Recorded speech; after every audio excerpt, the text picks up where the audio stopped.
माननीय सभापति महोदय, राजस्थान भू राजस्व संशोधन एवं विधिमान्यकरण विधेयक 2025 की चर्चा में माननीय सदस्यगण ने सदन में समक्ष अपने विचार व्यक्त किए हैं। मैं सर्वप्रथम इस विधेयक को लाने की आवश्यकता पर जाना चाहूँगा। नंबर 1, जिला कलेक्टर कोटा द्वारा वर्ष 1958 एवं 1965 में कुल 270.87 एकड़ भूमि जेके सिंथेटिक लिमिटेड को लीज पर आवंटन की थी। उक्त आवंटित भूमि की लीज JKSL व जिला कलेक्टर कोटा के बीच वर्ष 1967 में निष्पादित JKSL व राज्य सरकार हुई तथा लीज विस्तार वर्ष 1982 में जिला कलेक्टर द्वारा की गई। JKSL समूह वर्ष 1998 में रुग्ण इकाई घोषित होने पर अपीलीय प्राधिकारी BIFR द्वारा आदेश दिनांक 23/1/2003 द्वारा उक्त भूमि मैसर अराफात पेट्रोकेमिकल्स लिमिटेड को हस्तांतरित किए जाने के आदेश जारी किए गए। तत्पश्चात मैसर्स अराफात कंपनी को वर्ष 2007 में जिला कलेक्टर द्वारा 7 प्रयोजन अनुसार लीज जारी की गई। मैसर अराफात द्वारा रिको को उक्त भूमि वाणिज्यिक एवं संस्थानिक भू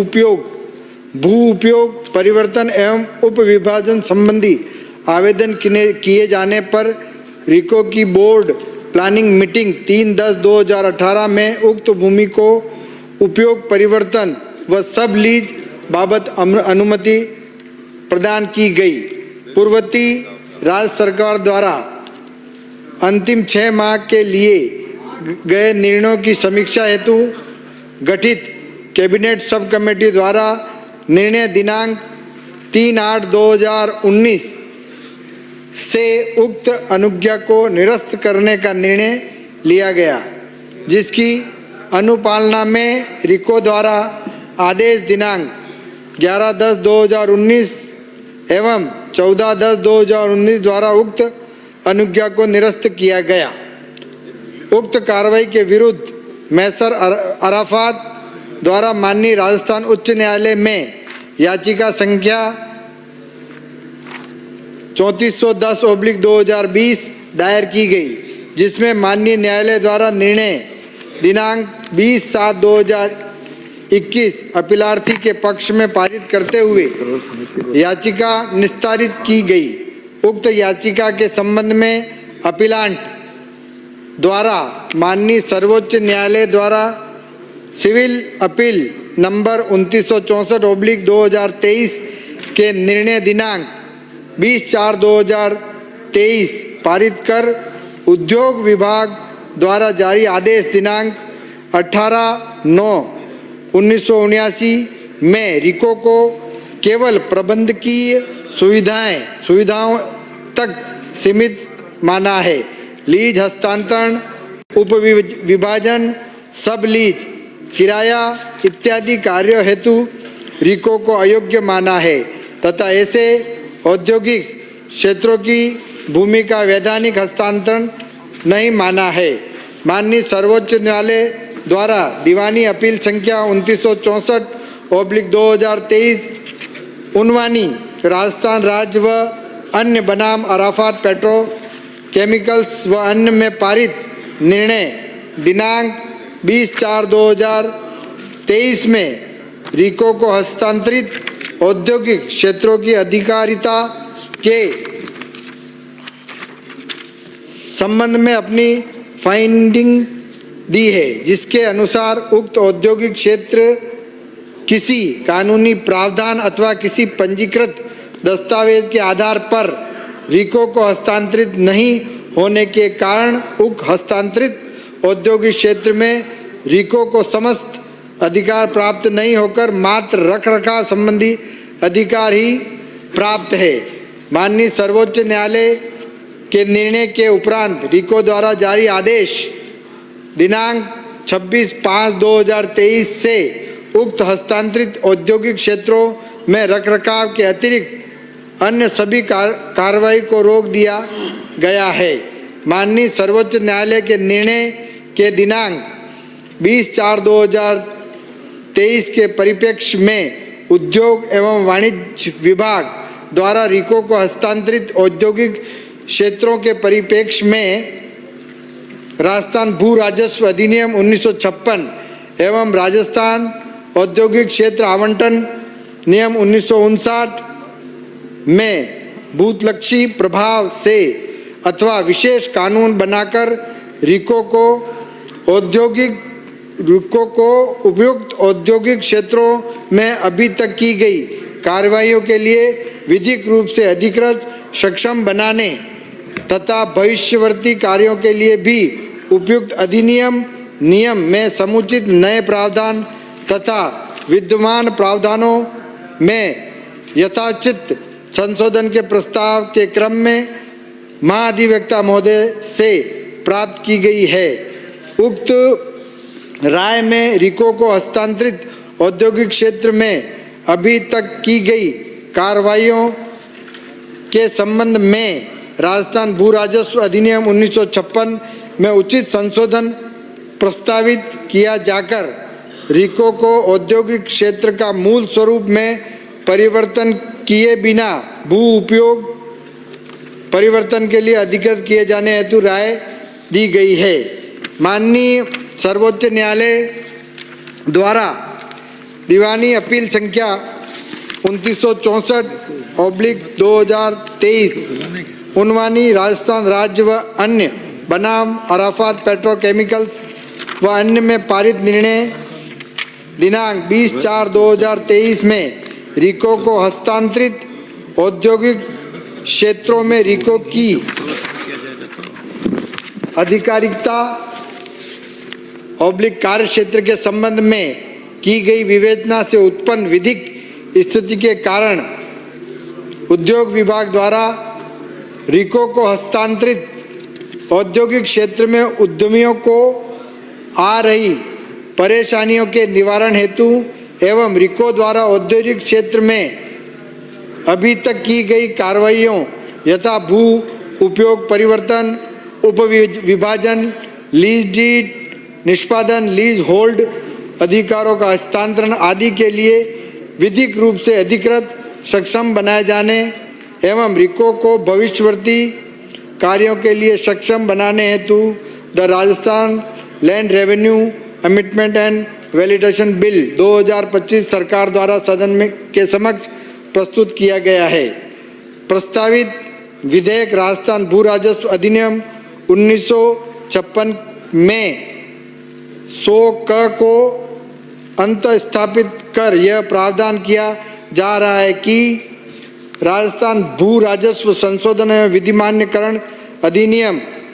2025 के प्रारंभ होने तक और किसी भी रीति के तत्पश्चात राज्य सरकार द्वारा ऐसी भूमि के व्ययन तथा औद्योगिक क्षेत्रों के विकास और प्रबंधन के लिए लिया गया था या लिया जाता है रिको में निहित समझी जाएगी। तत्समय प्रवृत्त किसी अन्य विधि के अंतर्विष्ट किसी बात के होते हुए भी Rajasthan state industrial development and investment corporation limited इससे संबंधित औद्योगिक क्षेत्र के संबंध में औद्योगिक क्षेत्रों के विकास अभिन्याय योजनाओं की तैयारी और संशोधन, भूमि के भूखंडों का उपविभाजन और विलयन, भूमि का व्ययन, भू उपयोग के विनिर्दिष्ट और परिवर्तन, अनुज्ञाएं प्रदान करने, अनुमोदन करने और राज्य सरकार द्वारा विहित रीति से ऐसे औद्योगिक क्षेत्रों में अपने कृत्यों को क्रियान्वित करने के लिए आवश्यक अन्य कार्रवाइयों के संबंध में समस्त शक्तियों का प्रयोग करेगा। किसी भी न्यायालय के किसी निर्णय, विनिश्चय, डिक्री या आदेश इस अधिनियम के किसी उपबंध या तद्दिन बनाए गए नियमों के होते हुए भी और किन्हीं लोपों या दोषों या प्रक्रिया के रूप या सक्षम मंजूरी या अनुमोदन का अभाव होते हुए भी एतत् द्वारा यह घोषित किया जाता है कि रिको द्वारा जहां तक अपने नियंत्रण और प्रबंधन के अधीन औद्योगिक क्षेत्रों में भूमि के संबंध में किए गए भूमि के समस्त अंतःकरण उपविभाजन या भूखंडों या भूमि के विलयन नियमितीकरण या अन्य समस्त कार्य राज्य सरकार के प्राधिकार के अधीन किए गए माने जाएंगे और समस्त प्रयोजनों के लिए विधिमान्य समझे जाएंगे। राज्य सरकार द्वारा विरचित नियमों के अध्ययी रहते हुए रिको समय समय पर इस धारा के अधीन उपबंधित समस्त व किन्हीं मामलों के लिए और साधारणतः उन अन्य समस्त मामलों के लिए जो उनकी राय में उनकी शक्तियों के प्रयोग और उनके कृत्यों और कर्तव्यों के निर्वहन के लिए आवश्यक समझे जाए विनियम बना सकेगा। ऐसे विनियम राजपत्र में उनका प्रकाशन होने तक प्रभावी रहेंगे। इसके अतिरिक्त राजस्थान भू राजस्व अधिनियम 1956 की धारा 261 में संशोधन का प्रस्ताव है। मूल अधिनियम की धारा 261 की उपधारा 2 के विद्यमान खंड 17 के पश्चात और विद्यमान खंड 18 से पूर्व नया खंड अंत स्थापित किया जाएगा। अर्थात रिको में रखी गई और निहित की गई भूमि के बारे में धारा 100 के उपबंधों को प्रभावी करने की रीति विहित करना।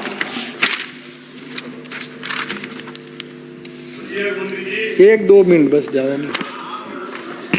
आपको मालूम ही है कि भारतीय जनता पार्टी की सरकार समाज के सभी वर्गों का जीवन स्तर ऊपर लाने के लिए, ये बोलना है बाद में नहीं, ऊपर लाने जीवन स्तर ऊपर लाने के लिए योजनाबद्ध रूप से कार्य कर रही है। राज्य सरकार द्वारा माह दिसंबर 2024 में राइजिंग राजस्थान का आयोजन किया गया, जिसमें रिकॉर्ड संख्या में MOU हुए। राज्य के लगे उद्योग एवं छोटे व मध्यम प्रतिष्ठा के समक्ष आ रही कठिनाइयों के निवारण के लिए हमारी सरकार प्रतिबद्ध है और यह विधेयक भी उसी दिशा में एक कदम है। जैसा मैंने बताया कि यह विधेयक माननीय सर्वोच्च न्यायालय के निर्णय से उत्पन्न स्थिति के निराकरण के लिए एवं हजारों उद्योगपतियों के गत लगभग 2 वर्षों से लंबित प्रकरणों के निस्तारण के लिए है।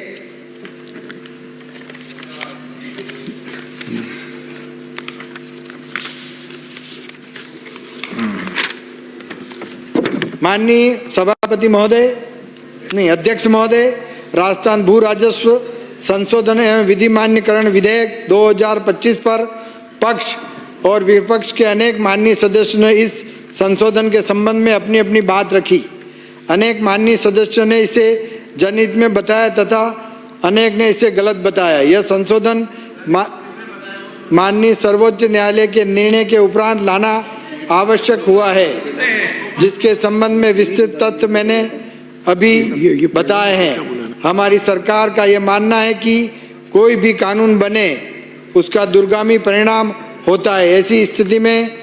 कानून जनहितकारी भविष्य में आने वाली सभी संभावनाओं को मद्देनजर रखते हुए बनाना आवश्यक है। सभी माननीय सदस्यों की जनभावना, उनके द्वारा किए गए तर्कों का अध्ययन कर तथा